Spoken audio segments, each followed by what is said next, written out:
Pigarro constante, tosse seca, sensação de garganta irritada. Isso pode ser refluxo. E nem todo refluxo causa azia ou queimação. Em alguns casos, o conteúdo ácido sobe de forma silenciosa e atinge regiões mais altas, como a garganta, o nariz e até as cordas vocais. Esse quadro é chamado de refluxo laringofaríngeo e é mais comum do que muita gente imagina.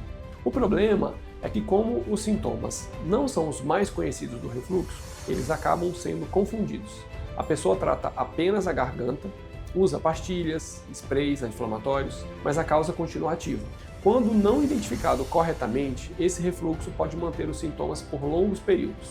Por isso, se esses incômodos são frequentes, vale investigar com um especialista, porque o tratamento adequado começa sempre com o diagnóstico correto.